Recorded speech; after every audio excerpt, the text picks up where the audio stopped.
ஹெரக்கட்டா மிரட்டி பணம் பறித்த வழக்கில் மூத்த காவல்துறை அதிகாரிகளுக்கும் துறவிக்கும் தொடர்பு அம்பலம் வெளிப்படுத்தியுள்ளது லஞ்ச ஆணையம்.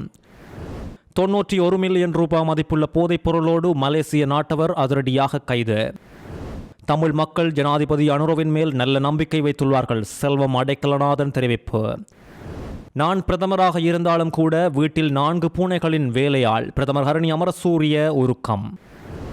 இலங்கையில் ஒவ்வொரு ஆண்டும் 50க்கும் மேற்பட்டோர் மின்னல் தாக்கங்களால் உயிரிழப்பு. ஹோமாகமவில் சட்டவிரோதமாக மாற்றியமைக்கப்பட்ட மோட்டார் சைக்கிள்களை ஓட்டிய 16 பேர் சற்று முன்னர் கைது. இனி தொடர்வது விரிவான செய்திகள். இலங்கையின் முன்னாள் காவல்துறை மா அதிபர் CD விக்ரமரத்னவின் மரணம் குறித்து விசாரணைகள் துரிதப்படுத்தப்பட்டுள்ளது. சம்பவம் நடப்பதற்கு முன்னதாக மாலபே தலாஹேனவில் உள்ள அவரது வீட்டுக்கு வந்துள்ள நபர்கள் குறித்தும் வீட்டில் உள்ள CCTV காட்சிகளை மையப்படுத்தியும் காவல்துறை விரிவான விசாரணைகளை ஆரம்பித்துள்ளதோடு பலரும் இந்த வழக்கில் சிக்கலாம் என்றும் மரணத்தின் பின்னணி என்ன என்பது குறித்தும் தெரியவரும். மாலபே தலாஹேனாவில் உள்ள தமது இல்லத்தில் துப்பாக்கி சூட்டு காயத்தோடு மீட்கப்பட்ட முன்னாள் காவல்துறை மா அதிபர் CD விக்ரமரத்ன முல்லேரியா ஆதார வைத்தியசாலைக்கு கொண்டு செல்லப்பட்ட போதிலும் அவர் ஏற்கனவே உயிரிழந்திருந்ததாக தெரிவிக்கப்பட்டது.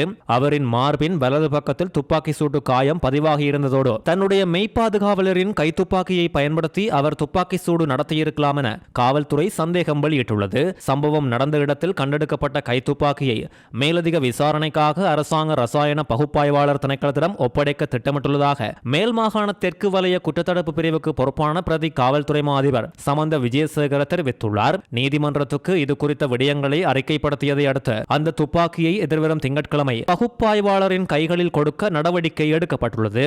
முன்னாள் போலீஸ் மா அதிபர் CD விக்ரமரத்னவின் இறுதிக்கிரியைகளை நாளை மறுதினம் திங்கட்கிழமை நடத்த தீர்மானிக்கப்பட்டுள்ளதோடு பூத உடலை கொழும்பில் உள்ள தனியார் மலர் சாலை ஒன்றில் வைப்பதற்கான ஏற்பாடுகள் முன்னெடுக்கப்பட்டு வருகின்றது. இந்த மரணம் குறித்து விசாரணையின் ஒரு பகுதியாக CD விக்ரமரத்னவின் மனைவியிடம் காவல்துறை வாக்குமூலம் பெற்றுள்ளது. இதன்போது மகனின் நீதிமன்ற விவகாரம் ஒன்று காரணமாக தன்னுடைய கணவர் மிகுந்த மன உளைச்சலில் இருந்ததாக அவர் காவல்துறையினரிடம் குறிப்பிட்டுள்ளார். இந்த சம்பவம் குறித்து மேல் மாகாண தெற்கு வலய குற்றத்தடுப்பு பிரிவினரும் மாலபே காவல்துறையினரும் இணைந்து விசாரணைகளை நடத்தி வருகின்றனர். ஒழுங்கமைக்கப்பட்ட குற்றவாளி கரக்கட்டாவுக்கு உதவுவதற்காக லஞ்சம் கோரிய குற்றச்சாட்டில் கைது செய்யப்பட்ட 3 சந்தேக நபர்கள் இந்த மாதம் 28ஆம் திகதி வரை மேலும் விளக்கமறியலில் வைக்கப்பட்டுள்ளனர். சந்தேக நபர்களான சரித் அபேசிங்க, ரகித ராஜபக்ச மற்றும் அருணஸ்ரீ சதுரங்க ஆகியோர் குறித்து கொழும்பு பிரதான நீதிபதி அசங்க S போதரகம நேற்று இந்த உத்தரவை பிறப்பித்துள்ளார். இந்த சம்பவத்துடன் பல உயர் காவல்துறை அதிகாரிகளுக்கும் ஒரு பௌத்த பிக்குவுக்கும் தொடர்பு உள்ளதாகவும் இந்த வழக்கு விசாரணைக்கு அழைக்கப்பட்ட போது லஞ்ச ஆணைக்குழு நீதிமன்றத்தில் அம்பலப்படுத்தியுள்ளது.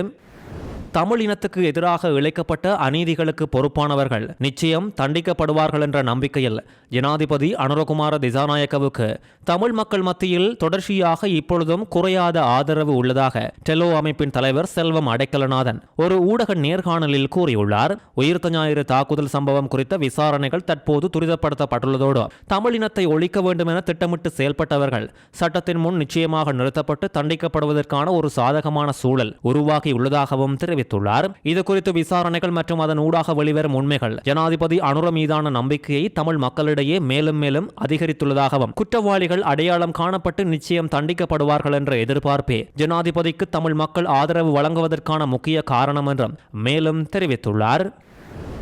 கிட்டத்தட்ட 90 மில்லியன் ரூபாய் பெறுமதியான 1 கிலோ 816 கிராம் கொக்கையின் போதைப் பொருளோடு மலேசியாவை சேர்ந்த 23 வயதுடைய நபர் ஒருவர் கட்டுநாயக்க பண்டாரநாயக்க சர்வதேச வானூர்தி நிலையத்தில் வைத்து அதிரடியாக கைது செய்யப்பட்டுள்ளார். இலங்கை சுங்கத் திணைக்களத்தின் போதைப் பொருள் கட்டுப்பாட்டு பிரிவினர் நடத்திய விசேட சோதனை நடவடிக்கையில் இவர் கைது செய்யப்பட்டுள்ளதோடு கைது செய்யப்பட்ட சந்தேக நபர் மற்றும் கைப்பற்றப்பட்ட போதைப் பொருள் குறித்து மேலதிக விசாரணைகளை இலங்கை சுங்கத் திணைக்களத்தின் போதைப் பொருள் கட்டுப்பாட்டு பிரிவினர் முன்னெடுத்து வருகின்றனர்.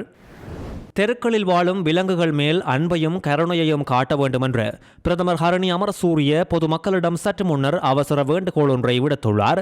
நேற்று சுயாதீன விலங்கு நல மருத்துவர்கள் சங்கத்தினால் ஏற்பாடு செய்யப்பட்டிருந்த நிகழ்ச்சி ஒன்றில் கலந்து கொண்டு உரையாற்றிய போதே பிரதமர் இந்த விடயத்தை கூறியுள்ளார். மேலும் கருத்து வெளியிட்ட பிரதமர் வீட்டில் பூனைகளை வளர்ப்பவர்களுக்கு நன்றாக இது குறித்து விளங்கும். அதாவது நாம் அவர்களின் உரிமையாளர்கள் அல்ல, நாம் அவர்களின் வேலையாட்கள். எந்த ஒரு உயரிய பதவியில் நான் இருந்தாலும் வீட்டுக்கு சென்றதும் நான் 4 பூனைகளின் வேலையாளாக மாறுகின்றேன். நமது வீடுகளில் இருக்கும் செல்ல பிராணிகள் குறித்து மட்டுமில்லாது வீதிகளில் தெரியும் விலங்குகள் குறித்தும் நாம் விசேட கவனம் செலுத்த வேண்டும். அது நம் அனைவரின் பொறுப்பாகும் என்றும் பிரதமர் உருக்கமாக கூறியுள்ளார். சட்டவிரோதமாக மாற்றியமைக்கப்பட்ட 16 மோட்டார் சைக்கிள்களுடன் கோமாகம போலீஸ் போக்குவரத்து பிரிவினரால் மொத்தம் 16 நபர்கள் அதிரடியாக கைது செய்யப்பட்டுள்ளனர். அதிக வேகத்தில் ஓட்டப்பட்டு அதிக இரைச்சலை உண்டு பண்ணிய மோட்டார் சைக்கிள்களை குறிவைத்து கோமாகம போலீஸ் போக்குவரத்து பிரிவின் அதிகாரிகள் கோமாகம பகுதியின் பல இடங்களில் நடத்திய சோதனைகளில் இந்த கைதுகள் நடந்துள்ளது. கைப்பற்றப்பட்ட மோட்டார் சைக்கிள்களில் மாற்றியமைக்கப்பட்ட சைலன்சர்கள், பக்கவாட்டு கண்ணாடிகள் மற்றும் சேற்றுக்காவிகளை அகற்றுதல், பதிவு எண்கள் இல்லாதிருத்தல் மற்றும் விளக்கு அமைப்புகளில் மாற்றங்கள் உள்ளிட்ட பல்வேறு அங்கீகரிக்கப்படாத மாற்றங்கள் செய்யப்பட்டிருந்ததாக போலீஸ் தெரிவித்துள்ளனர். பரிசோதனைக்காக மோட்டார் சைக்கிள்கள் மோட்டார் போக்குவரத்து திணைக்களத்தின் வாகன ஆய்வாளரிடம் ஒப்படைக்கப்படுவதற்காக போலீஸ் காவலில் எடுக்கப்பட்டுள்ளது. முழு நாடும் ஒன்றாக தேசிய நடவடிக்கையின் ஒரு பகுதியாக நேற்று மாத்திரம் மொத்தம் 706 நபர்கள் சுற்றி வளைப்பில் கைது செய்யப்பட்டதாக இலங்கை காவல்துறை தெரிவித்துள்ளது. நாடு முழுவதும் நடத்தப்பட்ட 708 சோதனைகளில் இந்த கைதுகள் மேற்கொள்ளப்பட்டதாக காவல்துறை தெரிவித்துள்ளதோடு கைது செய்யப்பட்டவர்களில் சட்டவிரோத சொத்துக்கள் வைத்திருந்ததாக சந்தேகிக்கப்படும் ஒரு நபருக்கு எதிராக விசாரணைகள் ஆரம்பிக்கப்பட்டுள்ளது. இது இப்படி இருக்கையில் இதற்கிடையில் 11 சந்தேக நபர்கள் தடுப்பு காவல் உத்தரவுகளின் கீழ் காவலில் வைக்கப்பட்டுள்ளனர். அத்தோடு மேலும் 4 நபர்களை மறுவாழ்வுக்காக அனுப்புவதற்கான நடவடிக்கைகள் எடுக்கப்பட்டுள்ளதாக காவல்துறை தெரிவித்துள்ளது. இலங்கையில் ஆண்டுதோறும் 50க்கும் மேற்பட்டோர் மின்னல் தாக்கங்களால் உயிரிழப்பதாக இன்று கொழும்பில் நடந்த நிகழ்ச்சியொன்றில் பேராசிரியர் சந்தன ஜெயரத்ன அறிவித்துள்ளார். அது மாத்திரமில்லாது மின்னல் விபத்துக்களால் ஆண்டுதோறும் சொத்துக்களுக்கும் உட்கட்டமைப்புகளுக்கும் பெரும் சேதம் உண்டாகுவதாகவும் இந்த பேராசிரியர் வெளிப்படுத்தியுள்ளார். கைபேசி கடை ஒன்றில் கொள்ளை சம்பவம் ஒன்று பதிவாகிய சம்பவம் குறித்து 2 பிரிவினா மாணவர்கள் எப்பாவல போலீசாரால் சுற்றி வளைத்து கைது செய்யப்பட்டுள்ளனர். இந்த கொள்ளையின் போது சந்தேக நபர்கள் முன்பக்க கண்ணாடி கதவை உடைத்து 1 மில்லியனுக்கும் அதிகமான மதிப்புள்ள ஸ்மார்ட் போன்களையும் பணத்தையும் திருடியதாக சொல்லப்படுகின்றது.